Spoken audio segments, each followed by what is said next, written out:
this. And words. Okay. Hi everyone, thank you for coming to the second day of the Okubo Scholar Symposium. My name is Kelly McCartan, I'm the Graduate Student Club President. And thank you all for coming. And as you all know, Dr. George Lauder is our 2014 Okubo Scholar. And for those of you who couldn't make his talk yesterday, I'll just give a brief background.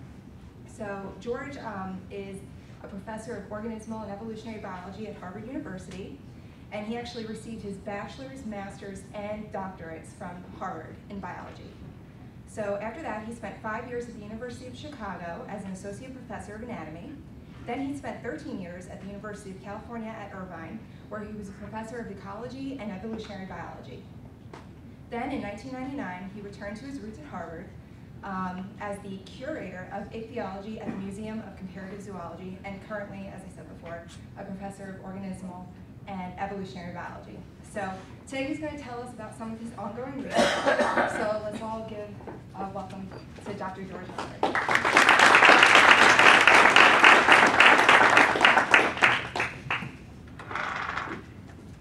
Thank you very much. And, it's been a great pleasure to visit. I've had a tremendous time. I've learned a lot. Probably learned a lot more from you than you're about to learn from me or have learned from me. And thank you very much to the graduate students for organizing this. I appreciate it very much. And for taking a chance on someone's research and presentation that might be a little different than what most of you do. I know there's a great diversity of research in the school here, but it probably doesn't encompass a lot of the anatomy and physiology and robotics of fish. So I hope what I can present to you today will interest you, show you a little bit about what's going on in this very young and developing field. And my plan is to give you a very general overview type of presentation. We have lots of papers on the website. You're welcome to look at the data. So my presentation will be a little light on the data, a little more focused on giving you a sense of what this field is like, where I think we're going, what types of questions we're trying to ask, and the approaches that we're trying to take. We had quite a few technical problems setting up the slides, so if things go horribly wrong, we'll deal with that when the time comes. I was trained as an evolutionary biologist, as an anatomist, and over the last 10 years or so, we've begun to move into this field of biorobotics, biologically inspired robotics, because I think it's a field that if we can take techniques and approaches that engineers have developed over the last 10 to 20 years, we can use them to understand a lot about how animals function, and in particular, in my case, fish. How are fish designed the way they are? Why are they shaped the way they are? How do they move through their fluid environment? What is the significance of some of the structures that fish have? A robotic approach is just one new tool I think we have in studying the comparative biology of organisms. It's very young, and the field is just really getting going, but I think there's a lot of potential. And so what I hope to do is to show you how we can use different simple robotic approaches to understand something about the comparative biology, the evolutionary and ecological diversity of fishes in the general sense. So the area in which I'm working now is part of a developing field, I would say, of bio-inspired design. Sometimes you'll hear the term biomimetics, which I don't like that much because we're not trying to imitate nature so much when we build robotic devices, but we're trying to understand nature, how it works using mechanical systems. Certainly, if newspapers are always full of robots of various kinds, flying robots, running robots. MIT has a cheetah robot. YouTube has lots of videos. It's a pretty amazing cheetah robot, and of course, swimming fish and robotic devices that are used, and we're building to understand fish functional design. There are many great YouTube videos which I recommend to you. There's a great climbing robot. One of my colleagues at Harvard, Rob Wood, is developing micro-flying vehicles. There's the famous Big Dog robot. I don't know if any of you have YouTubed the Big Dog robot, but if you do, from Boston Dynamics, it's very scary. It's got a gasoline-powered engine, and it's just, I'll just say it's scary, but I recommend it. I recommend that video. And I think this is a developing and growing area. More and more faculty and colleagues of mine around the world are using robotic design as a way of understanding how animals function, and that's my primary goal. And there's an interesting intellectual feedback between learning from the fish and applying it to the robots, and then taking robotic devices and going back to understand things about fish. I think there's a tremendous value in robotic models. We can do things that animals can't do. We can make the robots do things that fish won't do under any circumstances or are physiologically, morphologically incapable of doing. We can measure forces on robots, which is a great thing for a biomechanist like myself. Someone's interested in what animals do. Measuring the forces they exert on the environment is a tremendous technical plus for us. And that's very hard to do on live fish. And as opposed to computational models, which sometimes can go horribly wrong, mechanical devices have to obey the laws of physics. You really can't violate any of Newton's laws when you build a mechanical device. So there are some big pluses. There are also a few disadvantages, I think. It's certainly not a cure-all. Robotic devices can take a lot of time and energy to build. You can spend a year building something and decide you don't really like the way it's working and have to go back to square one. So it's just one more tool. It's not a cure-all. It's not the final word on how to study animal design, but I think it's a useful new approach that those of us who are trained in anatomy and physiology are using now to better understand how animals work. And certainly for this audience, it's no surprise that using fish as a model system to understand how animals move through dense fluid environments is a very appropriate thing to do. They're very diverse with 31,000 or so species increasing all the time. It's a very old group, 500 million years or so. Lots of selection for function of fins and bending of the body to move through the fluid environment, for flexibility. And flexibility is really a hallmark of biological propulsion that distinguishes animals from human-engineered systems. And engineering flexibility into robotic devices is one of the big challenges. So it's an obvious source, fish are an obvious source of inspiration for understanding, for building robots and for understanding fluid motion through fluids. And really, I want to just emphasize, we're really at the beginning of this process. It's going to be decades before we really have a lot of the tools that we'd like to have, but you can see where things are going. Those of you who lived through the evolutionary genomics era, I can think back to electrophoresis and so forth. That's where I think we are. We're in the early stages of this capability. So what I'd like to do today is two things. I'm going to start with a general overview of some features of fish functional design that you may not be aware of, or just to give an overview for those of you who know these things, just a little bit about evolution of fish shapes, stability and buoyancy and body bending. And then I want to go through some robotic platforms that address different aspects of the functional design of fishes. We'll start with some very simple robotic models of fish swimming, and I mean very, very simple, as you'll see. The simplest thing I could think of coming into the field, and it turned out actually to be a very interesting, give us some very interesting results. We're going to use this very simple robotic model and look at a biologically interesting phenomenon, which is the structure of shark skin. And what is the function of shark skin? There's been lots of debate. It's got there's a cottage industry of people who think shark skin is like a miraculous surface. We'll talk a little bit about that. Then we'll wrap up with some examples of complex robotic models of fishes and various aspects of fishes and what those might tell us about how fish are designed. So let's begin with some of the key overview of features, some key features of fish functional design. Fish are characterized by, among many other things, the presence of fins. Rather than just having a pair of wings or something like that, fish have a whole series of surfaces that push on the fluid environment. There are median or midline fins here in red, the dorsal fin, the caudal fin, the anal fin, and there are the paired fins, the pectoral fins on each side, and the pelvic fins. Most fish have most of these fins, and the surface area of these fins is quite large. It actually adds up to more than the surface area of the body in many species. So we focused to some extent on fin function over the years working on this. Another important aspect of the functional design of fishes are the major evolutionary patterns. These have been well known for almost 100 years now. As we look at within the bony fishes, so we'll just ignore the sharks for the moment, sort of basal groups like sturgeon have these asymmetrical tails. They have pectoral fins and anal fins here, or pelvic fins. that are located quite a distance from each other. And then as you sort of look up the phylogeny of fishes, you can see my favorite fish again, the bluegill sunfish, has these pectoral fins up on the side of the body, pelvic fins underneath the center of mass. So those fins have kind of shifted positions phylogenetically from a low body side here, like a wing-like pectoral fin, up to a fin much more on the side of the body in the case of the pectoral fins. And there's a general trend in fish evolution for the pelvic fins to move forward on the body. And why that is exactly not entirely known. We do have changes in pattern of the dorsal and the anal fin here in red and blue. There's quite a diversity of patterns in fishes. Sometimes those fins are located about the same position on the body. Sometimes they're offset by quite a bit. They can have a spiny part and a soft part. Those can be attached or detached. There's quite a diversity of fin shapes.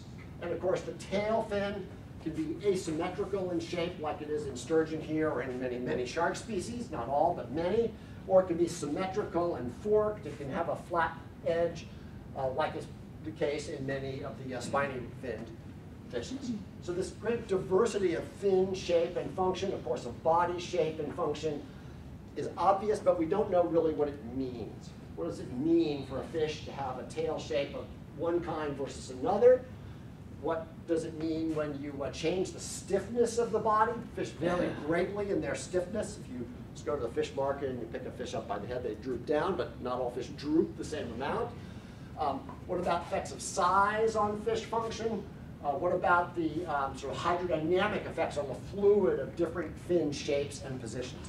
These are all questions we really don't know the answer to in any detail yet. I think we've made progress over the last 5 years or so, but still there's a tremendous number of questions that can be asked, and now I think we have the technical approaches that we can use to ask them.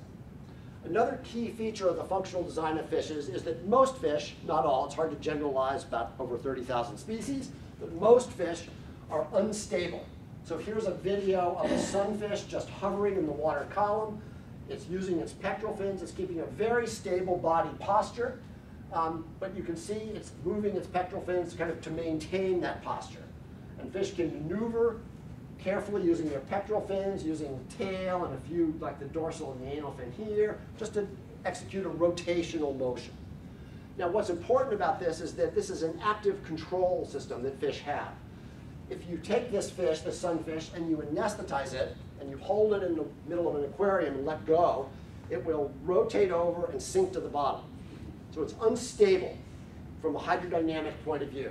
The center of buoyancy is below the center of mass, so the fish needs then these active control fin motions to keep its body posture where it wants it to be.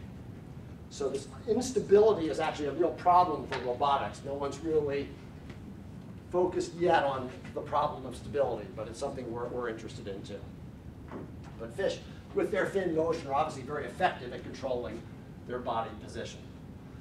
A final design feature of fish is the remarkable structure of fin rays. I'm sure in this audience, many of you have seen fish and their fins with the bony fin rays that come out. These are actually remarkable structures from a mechanical point of view. We've worked on these a fair amount over in recent years, and they have an interesting mechanical structure. Now my model for their mechanical structure is the top of a Ziploc bag. So I've cut the Ziploc bag off.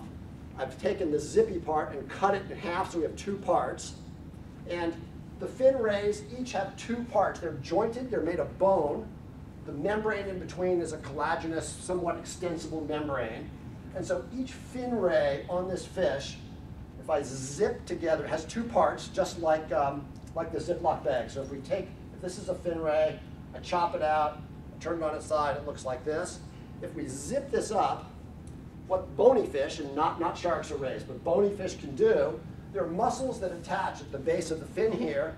If I hold this up and move my fingers back and forth, it curves the fin ray. So fish have an active curvature control of their propulsive surfaces due to this bilaminar structure that's kind of zipped together in effect, and allows them to resist loading of the fluid. So if this is a passive structure and fluid moves past, it will bend it back. But what fish can do is curve it into the oncoming flow and resist that fluid loading. It's a characteristic, I believe, of all, it's been lost when fins become spines, but other than that, of all 31,000 species of bony fishes. It's a great evolutionary innovation in fish functional design, and we've worked a little bit on robotic models of that, but I won't talk about that today. So finally, many fish propel themselves through the fluid by body undulations. So we can see an eel here swimming in my lab flow tank. It's got a wave that passes down the body. You see the head moves relatively little, and there's this undulating, bending wave. On the right here is a trout swimming. It's a longer frequency, lower frequency, longer wavelength body undulation. And the body musculature is contracting in a specific pattern to produce this wave down the body. We'll talk about modeling this wave in a little bit.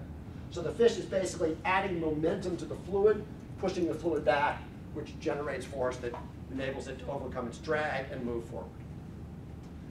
So that's a brief overview of some features of fish functional design. Now let's look at some robotic, simple to complex robotic models of this. And what I've tried to do is in my lab, is to look at the spectrum of models one might imagine. From very simple models here on the left, a very simple physical model, in this case it's going to be some pieces of plastic, which I'll show you in a moment, to more complex, still under design and construction, in the case of this particular one that I'll show at the end of the talk, more complex whole fish robots, to something in between where we have robotic fins or parts of fish that we can move the way we want and study their effect on the fluid environment. And I think it's important to really investigate the whole range. There are advantages to disadvantages of each, and so by looking at everything, I think we can hopefully make some good progress. On the biomimetic design, the biological imitations, if you like, you get a very accurate imitation of the fish. I mean, that looks kind of like a bluegill sunfish. We can make a series of alterations and ask how the fins might move and how the effect of that on forces.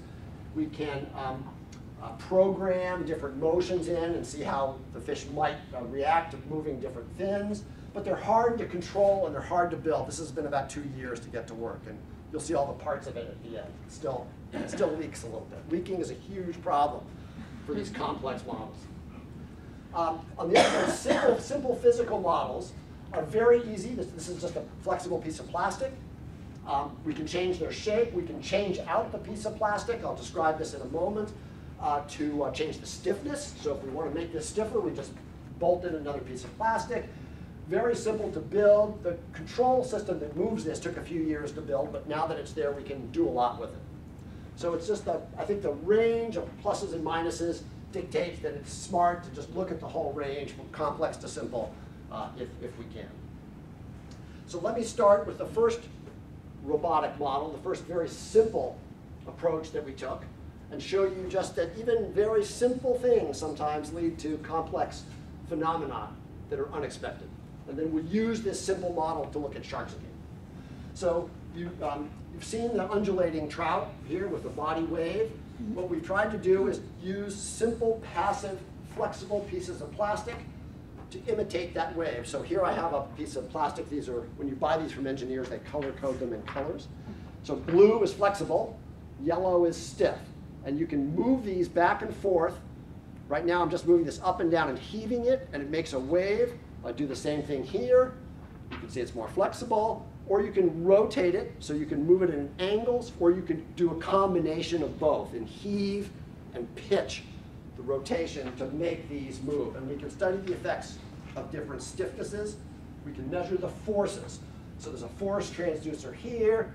This movie will show you a robotic controller. We're measuring the force. It's moving this flexible piece of plastic in a wave-like motion. This is obviously a completely passive, simple. There's no simpler fish than a piece of plastic that imitates the fish body. And then over here, you'll see another view of this. We have a force transducer where the red arrow is, and we have a robotic controller up top that we can program any way we want to move this leading edge. So we're only moving the front edge back and forth, but we're getting a nice wave-like motion. And actually, it turns out, when you quantify the wave and compare it to a fish, it's a very good imitation of fish motion. Now, we can attach those pieces of plastic or more rigid structures to a rod, which has the force transducer, and then there's all this part that sits up above a flow tank, so there's water moving past this, so it's actually swimming into the flow. We can move it in rotation, in side-to-side motion. We take all the information back into the computer. We can calculate efficiency. We can calculate force. We can calculate lots of parameters that describe the motion of these flexible or rigid materials if we decide to use an airfoil type of shape. So that's what took time. So let's do the simplest experiment I could think of. Sitting in my lab, we developed this, thinking I'm a biologist, I'm trying to get into engineering. What's the simplest thing I could do? Not get too complicated. So I thought the simplest thing I could do was take a piece of plastic and change the length. Let's just ask, how does changing the length of a flexing element like this from short to long affect propulsion? It's an experiment that fish people worry about, fish and biomechanics, about length effects as fish grow. There are lots of sort of biological questions. It's hard to do in a fish to make a small trout a big trout, but keep everything else constant. Of course, many things change as fish grow. So all I wanted to see was what's the effect of length on swimming performance. Okay, so here's how we'll think about this. We're going to plot swimming speed on the y-axis here and length on the x-axis. Again, this is the simplest plot I could think of in my office one day. We're going to go from small foil, small plastic to long plastic, from slow swimming to fast swimming. And what might we think, how might this look? Well, if you have a very short piece of plastic, just a few centimeters long, you might think, oh, it's not going to swim all that well. There's not much surface area. If you had a really long piece of plastic, if you imagine something, just for a thought experiment, that's meters long, but you're only moving it at the front edge back and forth, there's a lot of friction that occurs with the fluid if this thing is really long. May not swim very well either. And then maybe somewhere in between there's an optimal length. So maybe we see something that looks like this, where there's an optimal length at which the flexible material will swim the best. But what I actually found was this. There are very complex, non-linear effects of length on swimming performance. And if you look at the numbers, a change of just a few centimeters in length makes a dramatic effect on propulsive performance, on swimming performance. We're able to measure the natural swimming speed of these structures using that robotic device. And this is a material, that's what I call on the slide a medium stiffness. It's actually somewhere in between these two that I held up for you.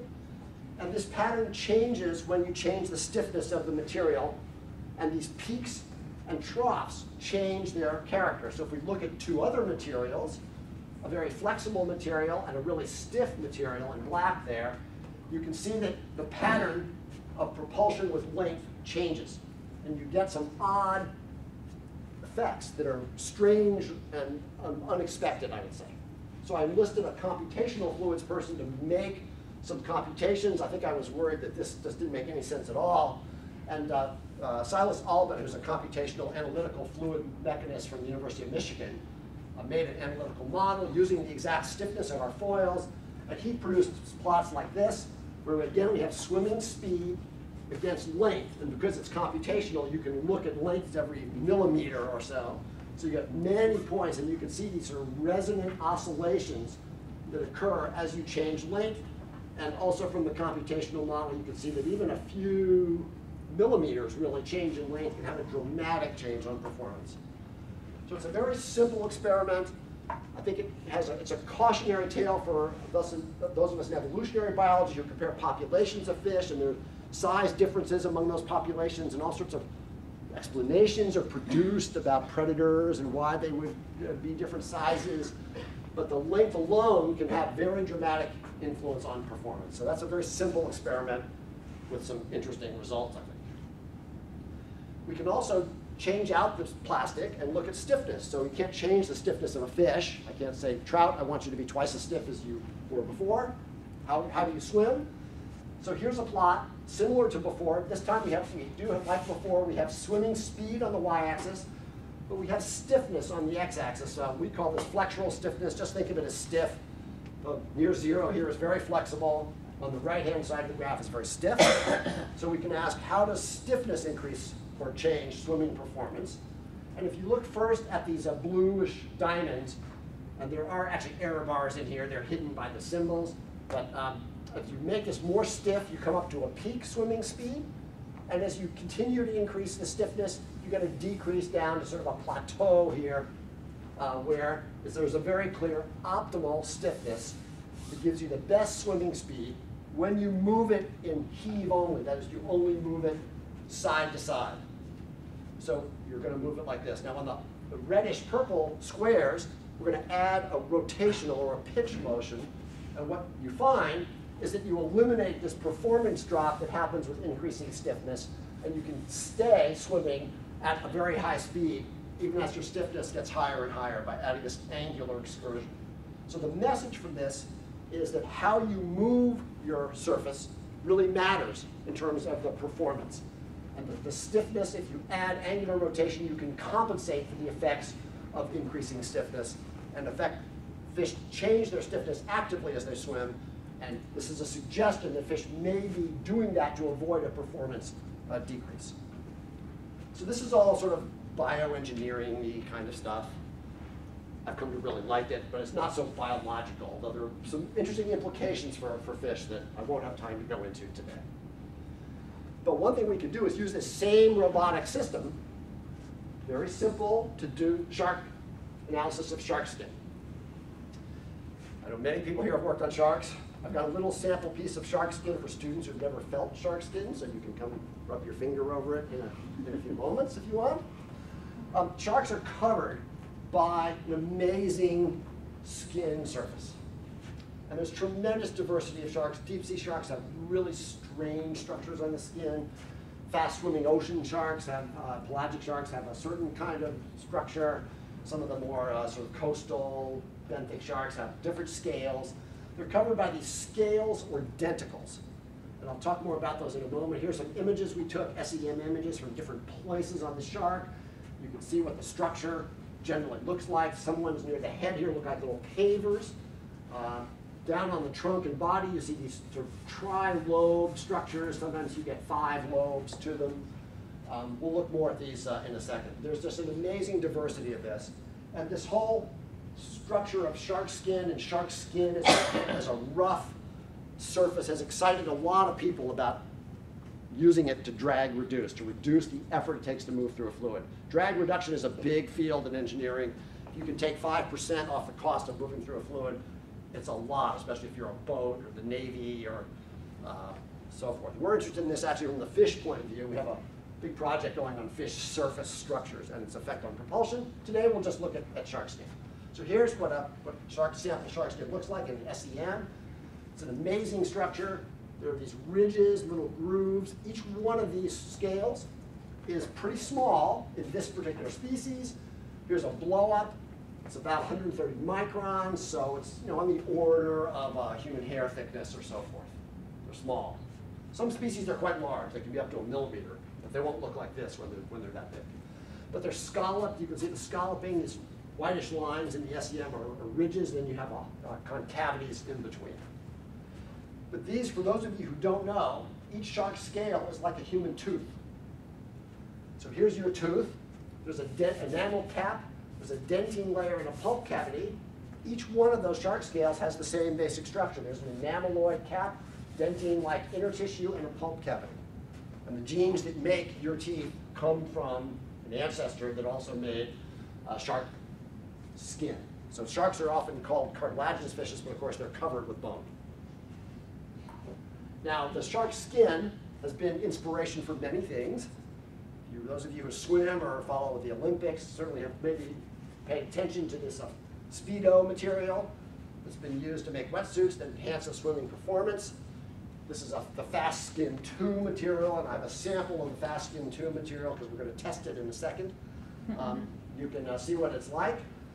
These were the full-length suits were banned. There are several iterations after this. It was originally marketed as a shark skin-like substance. Swim as fast as a shark, wear our shark skin wetsuits.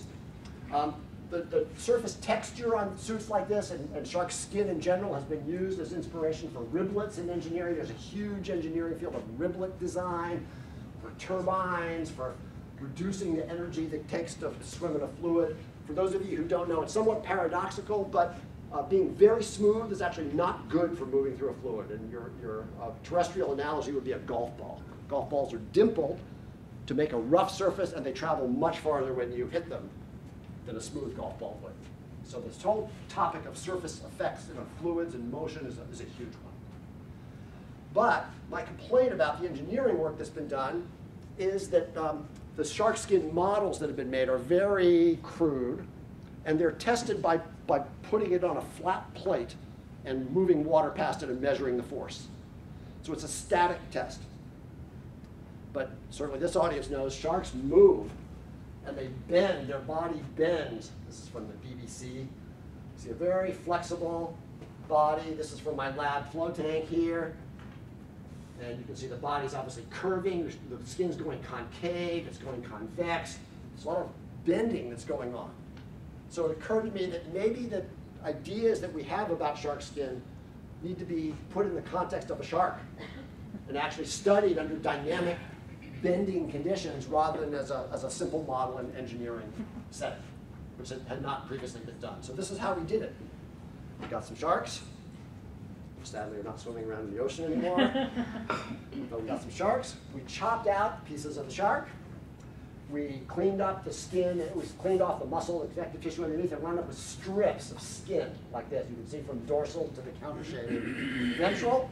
We cleverly remembered to label which way it was. And then we attached these to objects that we could put in our simple robotic flapper that we use for those plastic experiments. So now we did two things. Here's a rigid plate. So this is an aluminum plate. We glued the shark skin membranes that we made, carving them out of the shark, to this rigid plate. But then we also took some of the shark skin and glued it to each other. So we had a sandwich of 2 layers of shark skin attached to this rod, so when we move this rod, the shark skin will bend and flex. I'll show you what that looks like in a second. And we imaged just behind the samples we took to make the flexible membrane to show what the skin looked like there. So you can think of this as a shark skin version of those pieces of plastic I was showing you earlier. We have a rigid version and a flexible version. And we also thought, well, let's check out this Speedo wetsuit situation here. So we imaged the Speedo wetsuit material, and we made membranes of the Speedo wetsuit material. So if you look at the Speedo wetsuit material, this is the underside, this is the fast skin tube, and this is the, excuse the air quotes, biomimetic side. So you can look at this, and you can look at a cross section. It doesn't look a lot like a shark skin. Right? In fact, there basically are dents in the surface. Here's a dent, here's a dent. And the underside looks like fabric. The biomimetic shark skin side looks like fabric with dents in it. So right away I'm thinking, I'm not sure about this stuff. Now, what we did was we made a flexible surface by sandwiching the shark skin or the Speedo membrane material together. The biomimetic surface has cleverly designed little chevron shapes that printed on it to make it look like shark skin, sort of. So you know which one is which. And the trick here is to come up with a control experiment. So what we did is we made a membrane. If this is the biomimetic surface, we would fold this in half and glue it together. So both sides of this have the shark skin surface on the outside, and then we would flap this back and forth in the robotic flapper. And then our control was take another piece and flip it around so that the smooth undersurface was on the outside, okay? So that then the water is going to encounter the smooth, what would be the undersurface next to your skin if you wore one of these wetsuits, and flap it back and forth. We're going to ask which one swims faster. So here's our control, here's our experimental version, and let's first talk about the Speedo wetsuit material. And what you can see here is we're plotting swimming speed again in centimeters per second, and we're going to compare the bars with the biomimetic surface on the outside to when we flip it around and put it on the inside. And in this particular movement, we can move it in different ways. So in this particular motion, there's no difference between the Speedo wetsuit material shark skin surface outside versus when it's inside. And on the right, when we move it slightly differently, you see it's actually worse. And this is a long version, so we test it in this configuration and this configuration. So the swimming speed decreases by about 9% when that biomimetic surface is on the outside. So we can talk, I want to say a little more about this. What I'm claiming is that it's the surface structure that has nothing to do with the fact that these wetsuits actually work, because they do work. They certainly increase Olympic swimming performance, probably by 2, 3, 4%, which is a lot. But it's because they squeeze you into these suits. They're very tight. They're enhancing venous return to the heart by compressing the muscles. They're reducing your cross-sectional area. They're reducing all the lumps that we have on our surfaces. They certainly work, but it's not because of the shark skin effect on the surface. And they did, to their credit, downplay this shark skin marketing in subsequent versions. So now let's look at real sharks. So here's a shark swimming in the float tank. We look at the curvature of the body, measured the curvature of the membrane. Here's one of these sandwiches of shark skin flapping back and forth. So the white part is the layer under this denticle surface. We've taken 2 pieces of shark skin, right, sandwiched them together, so the black is the skin. And we match the curvature, the bending of the shark skin membranes to that of a real shark. So we could, this is a nice feature of having a robotic device. We can make the motion imitate what a live shark would do, at least the ones we have in the lab. And you'll see why I've gone in the direction I did in a moment, but the control is a hard problem here.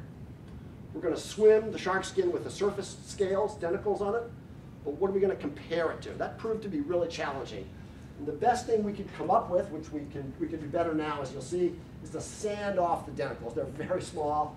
They're hard to remove. You don't want to damage the skin properties underneath it because you want to be able to have it bend the same way it did in the experimental version.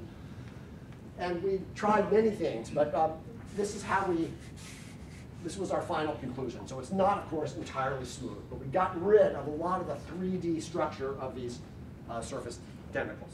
So we're going to compare the swimming of skin membranes that are intact to sanding. And in fact, the shark skin surface, when it's intact, increased swimming performance by about 10 to 12%, which is a lot. It's really a lot. So here's swimming speed. Intact shark skin membrane swims this fast. When you chop off the denticles, sand off the denticles, it goes more slowly. So we think under these dynamic testing conditions, we've shown for the first time that shark skin, something sharks probably knew for a long time, shark skin works. Now we can look at the flow over it. What's the flow of water look like over the surface of a shark when it swims, over the skin? So I talked about this technique a little bit yesterday, but it's the technique, a fluid mechanical technique that allows us to visualize flow over swimming fish and robotic devices called particle image velocimetry, PIV. And we're going to take our flexible membrane of shark skin, shine a laser light, image the particles that you can see in the laser light that we've added to the flow as this shark skin structure flaps back and forth, and see what the flow looks like on the surface. So here's a movie of that. We have water going to move left to right, laser light coming from bottom to top. Here's the shark skin membrane. I don't know how well I might be able to kill all the lights just so you can see this. I won't kill those. So here's, we're moving it at the leading edge. Here's the membrane of shark skin. And I don't know if you can see this movie will loop around. There's a big swirling motion. I hope you can, at least most of you can see it, that happens. Uh-oh. Hang on, we may have technical difficulties. Right in here, there's a vortex that's formed. And I'm happy to show this again. And for large regions of the membrane, the flow is actually going in the reverse direction. So I think shark flow over the body of sharks is very complicated. That's what I took home from these experiments. That it's not just flow coming from the head back smoothly down over the tail. As the body bends and the tail's moving, flow is actually moving in a vertical fashion and forming vortices, where the flow can be reversed. So I think the idea that shark skin has a preferred orientation on certain parts of the body is probably not fully correct. And we can measure this rotating vortex of fluid on the intact skin, compare it to the sanded off denticles, and you can see that from this plot, this peak is closer to this axis than this peak, and that reflects the fact that when the shark skin is intact, it holds this vortex up against the body more than when you sand off the denticles.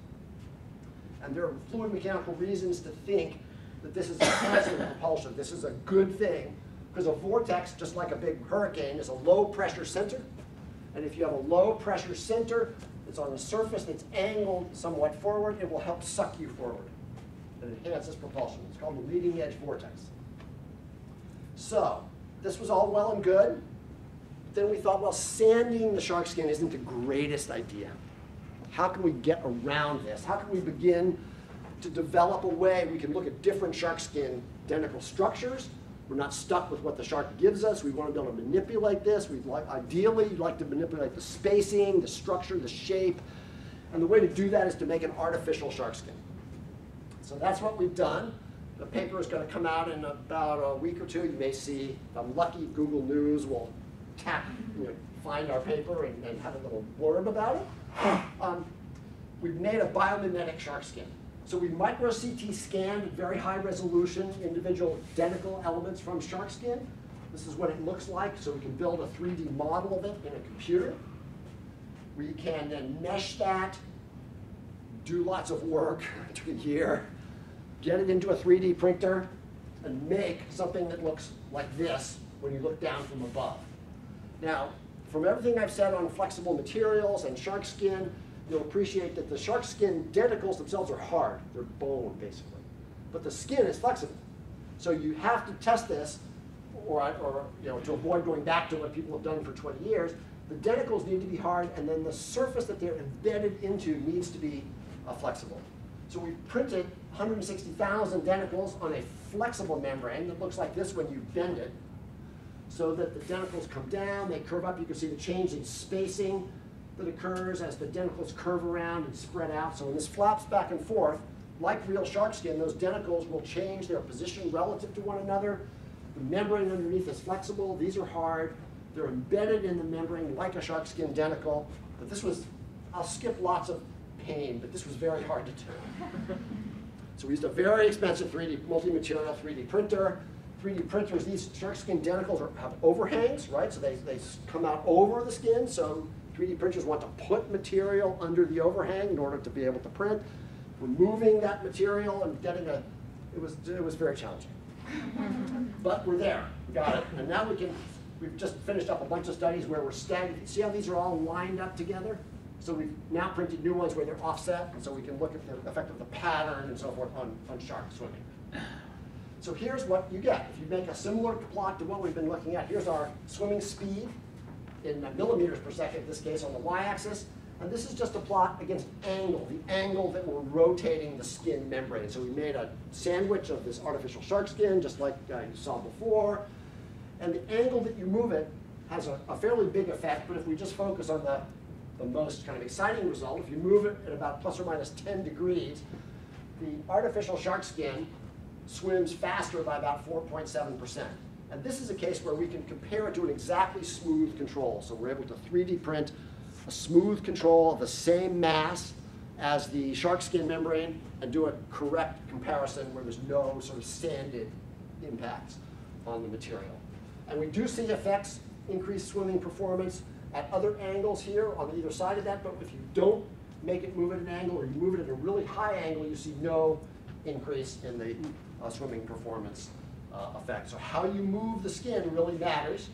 And we're able to calculate the cost of transport for these skin membranes. That is, how many joules of energy does it take to move a meter, which is a really useful thing. We found that if you move it as best you can reduce your cost of transport by about 6%, which I think is a lot, actually.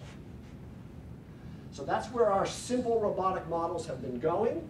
We've been measuring pieces of bending plastic. We've moved on to something more biologically interesting to some of you, I'm sure, which is the shark skin.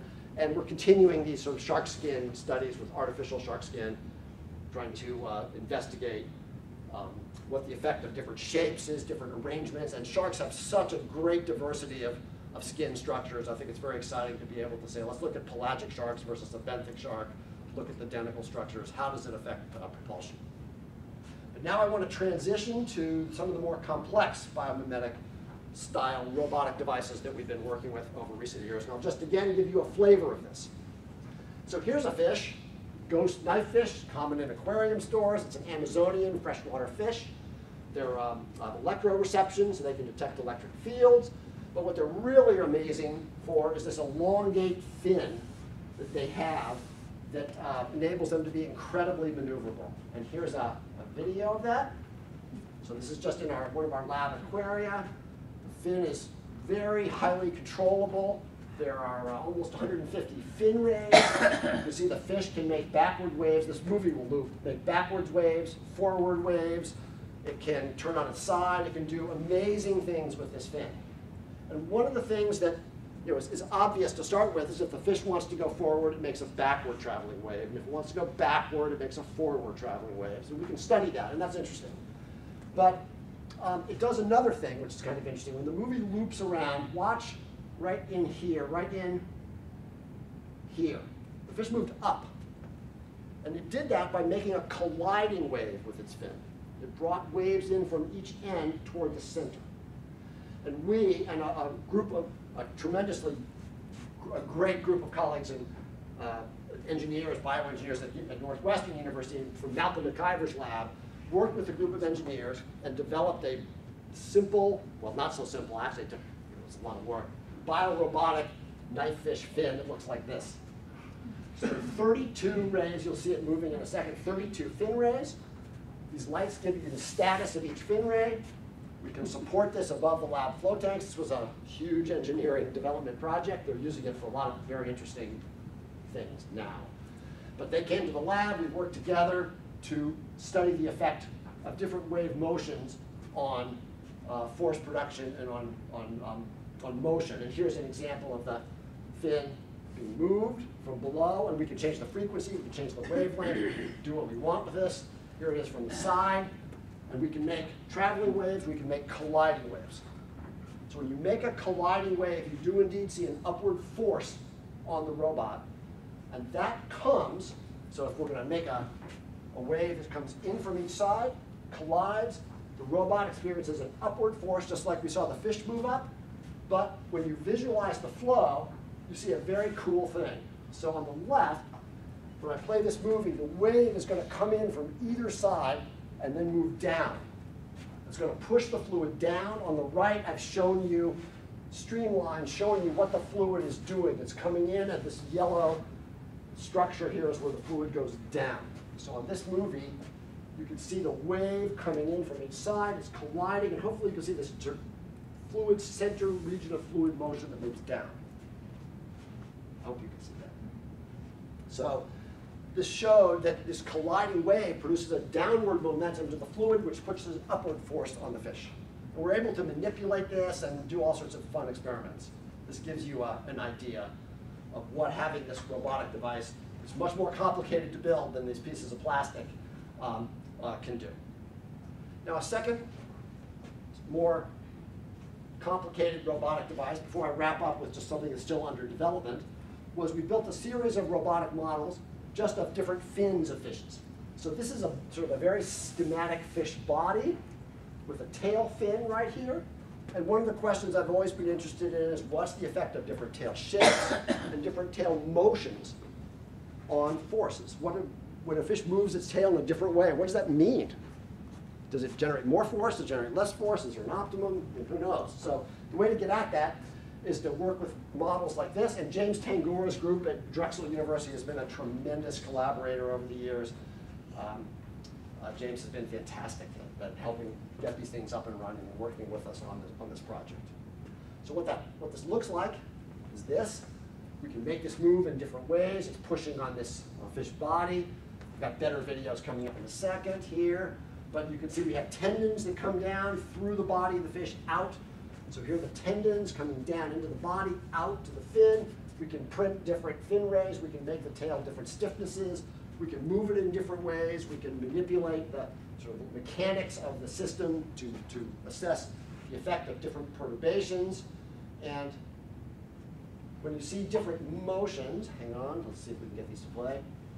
I'm going to show you these videos which show different motions. So on the upper left, the tail's being just moved in a flat motion. Maybe if I use the yellow plastic. So it's just being moved up and down, it's held flat. On this bottom left panel, we're cupping the fin. So as the fin moves down, it's cupping like that, and then up, it's cupping like that. This is something fish do a lot, actually.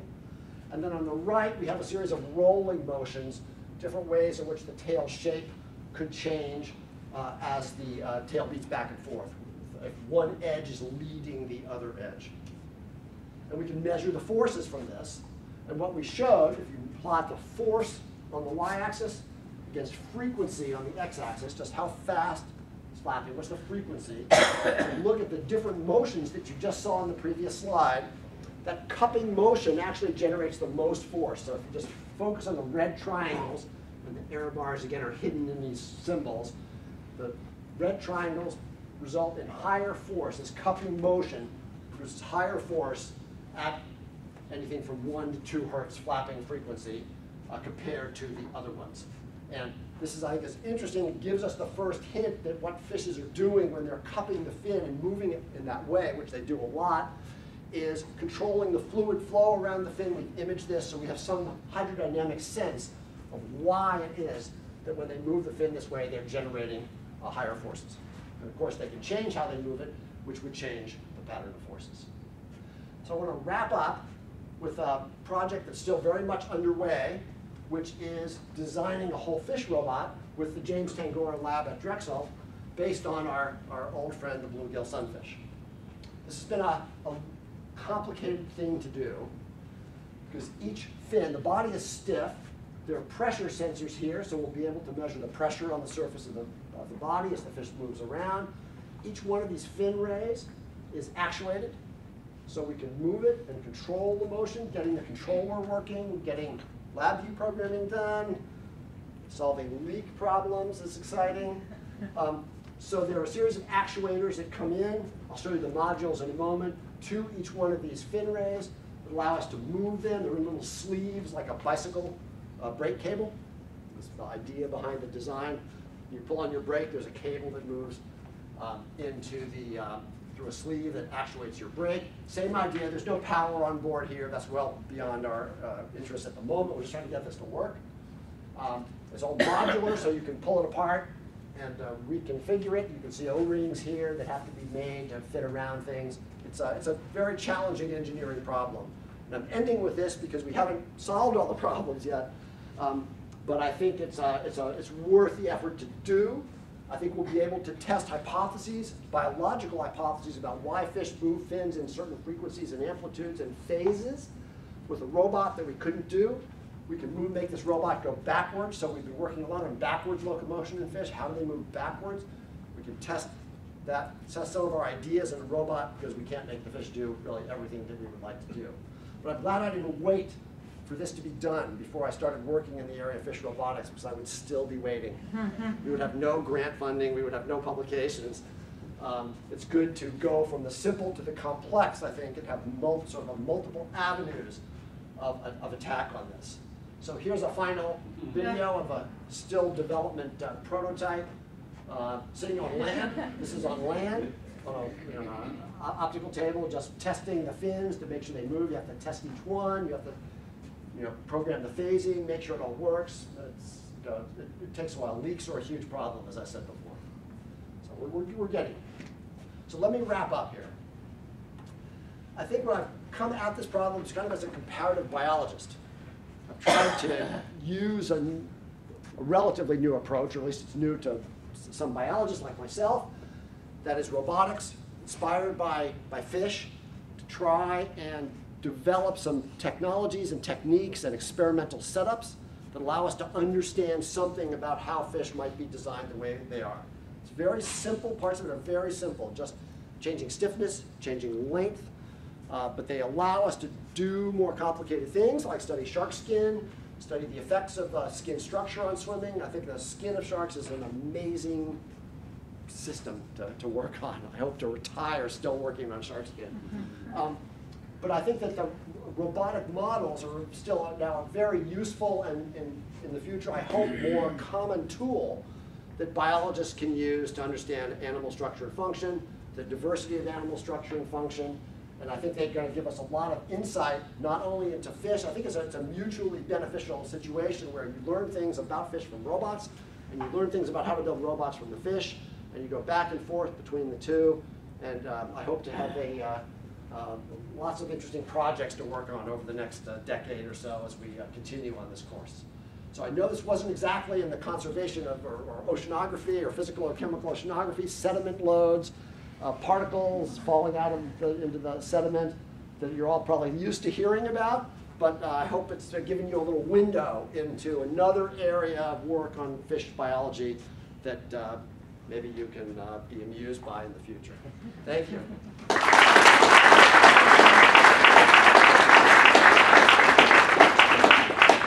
So I'm happy to take questions, and I'm happy also at the end to have students look at my little piece of shark skin and to see why the Speedo fabric is maybe not the greatest advance ever. Oh yeah, then I'll come back. Most of the examples you mentioned here focus on forward thrust.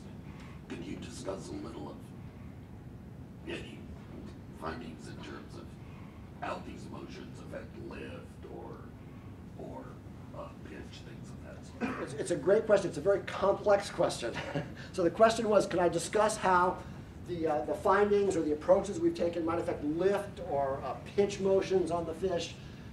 The fish are certainly generating lift with their tails, so it's they're certainly lift force, and we measure those forces when we do measure it. Those lift forces will induce pitch moments. So one of the problems we've worked on, those of you who had fish biology may know about the classical story of swimming sharks, is that the asymmetrical tail generates a lift force that tends to pitch the shark nose down. They compensate for that with their pectoral fins, which are big wing-like pectoral fins that stick out. I don't believe this story. I think we've disproven it in the literature, but it does show that the tail motion can not just produce forward thrust, but it also can induce lift moments. And it's different for almost every fish or every motion, but it's something we care about a lot, and we really do look at the moments, the torques that are induced on the swimming fish by the forces that the skin is producing. So it's a very, I'm happy to chat with you after. It's a very complicated question, and we do worry about it all the time. Yeah. I was just curious if you compare the fake shark skin to real shark skin, just to see how it compared. I know they're very different materials, obviously, but it would just be interesting to... I think you're. I'll give you a sort of a generic answer that after all the work that took us to do the 3D printing, and we're using the state-of-the-art 3D printer, I think the real shark skin is better.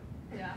And it's better for one primary reason, and that is size. I didn't address, I carefully glossed over this, but we can talk about this more now. Larger. They're larger. We printed them at the smallest size where we could actually make something that was reasonable.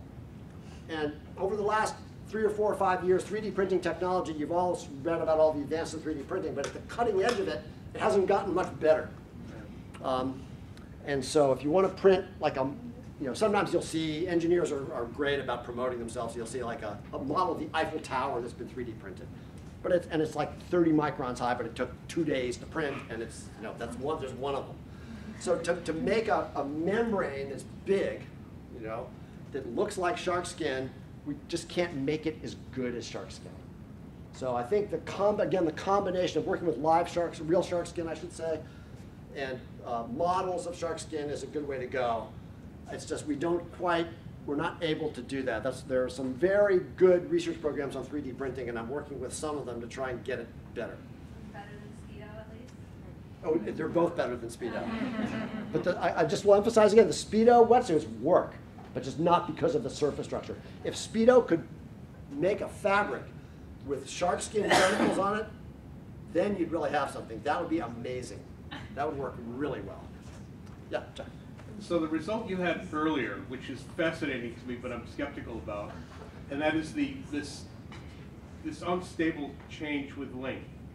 So there's only 2 ways that I can't imagine wanting to be a fish that grows up into these hills and valleys of inefficiency. So the question is whether there's something else that allows compensation. For example, a thickness allometry in the fish itself that might really not have these instabilities. Right. And might compensate for it, and might eliminate it completely. I wonder if you've thought about that, whether there are any models that might already show this. Because our field working on tuna, for example, with size and so on. It's a very good point. It's hard just to think of a fish, you're growing a few more millimeters, then all of a sudden swimming form crashes. You think that would be a bad thing. So there are two ways I'll answer that question. One is, although what I showed was data, flapping simple pieces of plastic, I didn't show our experiments where we flap dead fish, freshly dead fish, in the robotic flapper. So we haven't fully done the length experiments yet, trying to get the fish, because you can't really control it. But it actually is very, very interesting. The other thing that I would say, so that's one way of kind of trying to get at the, from the simple to the complex. The other thing I would say is I think fish can adjust so much about how they move their bodies and their stiffnesses that they may be able to largely avoid some of those performance decreases. But I think we have data that show that they can't completely avoid it. And so I think so there are some sort of critical phases as they grow that have been not recognized so far, in part because fish are so complicated. So if the fish is an undulating body and it's hitting one of these performance decreases, maybe it uses its dorsal fins more, maybe it uses its pectoral fins more. There's so many things the fish can do. But we've been working on live fish, so those experiments made us go back and look at live fish. So we have a whole automated exercise program for these bass in our flow tank, and we're carefully tracking the tail position over hundreds of thousands of tail beats as the fish swims faster. And it seems like there are speeds, so this is not exactly a length issue, but I think it's true also for length. There are speeds that the fish has a little bit of a hard time doing, and I believe it's because of its body mechanical properties. So that, any given structure will oscillate at certain frequencies more readily than other frequencies. And I think fish hit those little nodes that we can find now, but they can compensate for it in other ways. So I think it's still to be, the full story is yet to be written, but it certainly was surprising to me. It does make me worry a little bit about those model systems like the stickleback system, the guppy system, where populations differ in length, and stories are told about the difference in length, what it might mean for predators or escape from predators or things like that. Because I worry that they have effects that aren't being thought of. We can talk more about this. Yes? My question is related. It seems like one of the cool things you can do with all this modeling is to infer intermediates between extant taxa that you can't test in the lab, or based on developmental models, infer what some other options are in traits that seem to be fixed now, and look at what the path of evolution of some of these traits might have been. Have you done any work like that? Is that I haven't. People have done that kind of thing, not so much with robotic models, but I agree with you. I think it's very interesting. So you could bring this whole research program back into sort of an evolutionary or phylogenetic framework, reconstruct ancestors on nodes and morphologies, and then build a robot that looks like that and test it.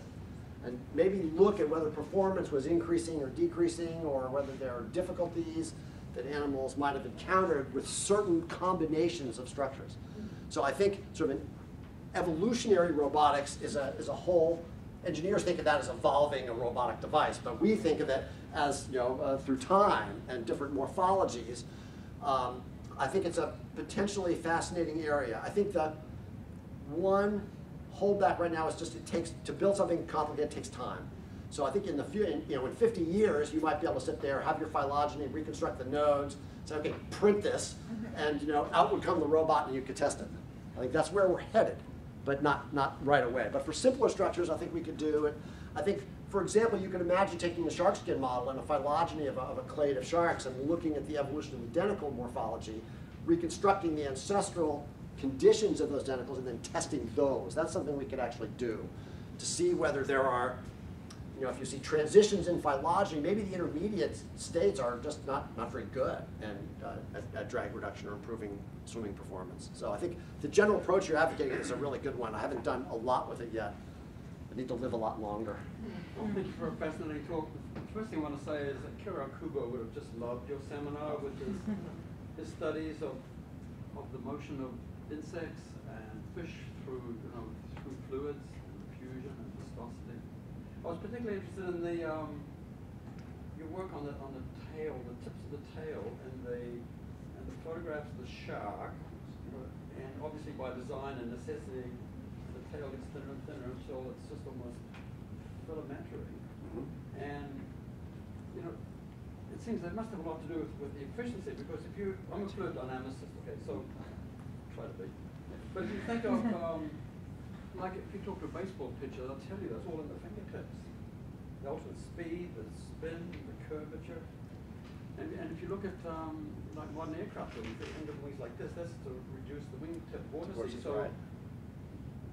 minimizing those vortices that you're talking about, especially behind, is important. And I'm just wondering if you've done any studies of like dye in the water where there aren't common vortices downstream, or? It's actually, we've worked a lot on this actually over the years, and it's a reverse Kármán vortex streak that's shed by the tail of the shark. And we've actually imaged the wake using particle image velocimetry, using a volumetric particle image velocimetry to look at the 3D structure of the wake. I didn't talk about that at all today, but comparing sharks and tails of different shapes, and the simple plastic models actually making different shapes from the back of the plastic models, which is, we use a laser cutter, but basically a pair of scissors, to do that actually has been very informative. So it's very true that the tapering of the tail, the flexibility of the tail, I think the way in which that tapering and material properties change as you get down to the tail of the fish is very important for efficiency. What fish are so great at doing is adjusting the stiffness of the tail. So we have some pretty good evidence that sharks, which have one particular intrinsic muscle in the tail, and fish like bluegill have lots of muscles in the tail, not out on the fin rays, but right at the base of the tail that let them stiffen and adjust it. And I think changing that is really important for changing the performance of the tail as they go through different speeds, for example, and maneuver. So I think looking at the wake, when fish swim, they shed a reverse Kármán vortex streak. There's a little momentum jet that travels in between the alternating vortices, and that's been looked at quite a bit actually. We've done a lot on that. And sharks have a different kind of a vortex wake than a swimming trout, for example. When you look at evolution of the fins, it seemed like the ancient sharks had more streamlined body than the modern fish. Is that just because the species you picked, or the shark looked like a Concorde jetliner? Yeah, that was maybe it was a sturgeon at the base of that. It was a sturgeon. Yeah, I think if you look at shark, there are some fossil sharks that are really bizarre and amazing with big head ornaments and strange things. But I think, at least in the fossil record of sharks, the overall body form hasn't changed that much, I would say. They're a pretty conservative group. I don't know about the early evolution of sharks, very early, where we don't have such good fossils, but the body plan has remained somewhat conservative. Certainly of the open swimming sharks. Yes? When I was about 5 years old, long before I ever thought of having an NSF grant, we did one of these experiments unknowingly, which was that we'd go swimming and try to stand on a ball. It's very laborious to stay on top of that ball. So I'm wondering why in the water, you're standing out. How is this happening? Well, we're in the water, standing on the ball, and you're going like this. Because the ball's buoyant. Yeah, the ball's, so your center of buoyancy is way below your center of mass. Right. And why in the world would selection favor a center of buoyancy below the center of mass when they have to do all that work to stay on top of that ball? Well, I think there's Thinking about being a dumb nautilus where it's the reverse and you swing back and forth. See, it doesn't work very well either way. You have one of them coincide with it. I think there's a good reason. It's a little hand wavy, so there's not a lot of quantitative data to support it. But the more unstable you are, the more maneuverable you are. And so it's certainly true in aircraft design. If you think of the stealth fighters, any of the modern aircraft are very unstable. They require a computer to control the surfaces. The pilot can't react fast enough. They're very unstable. Things go horribly wrong. If the computer dies, the plane will immediately spiral out of control. I think the same is true of a bluegill. They're unstable. The bluegill in the wild, in its little ponds and lakes and things, is constantly darting, looking at prey, eating plankton, eating zooplankton, eating insect larvae. They're never just sitting still. I was able to get a video of them sitting still, but they rarely do that. They're always moving and darting and changing body position, and that instability actually helps them maneuver. There's no doubt there's a cost to it, but I think they're telling us the cost was worth it in terms of energetics. It must be worth it. Right. So I think it's just that many fish are unstable. Not every fish, but many fish are unstable, and I think it's to permit maneuverability. It enhances maneuverability. They can turn. We've done many studies of fish maneuvering and the hydrodynamics of that. They can turn very quickly. They can generate momentum in non-linear directions very quickly, and they can go up. They can go down. It's thought to be a maneuverability. It increases maneuverability, but there is a cost, no doubt. So I think we can move the conversation to Endeavor 113. We're having lunch in there. And just once more, thank you so much for coming.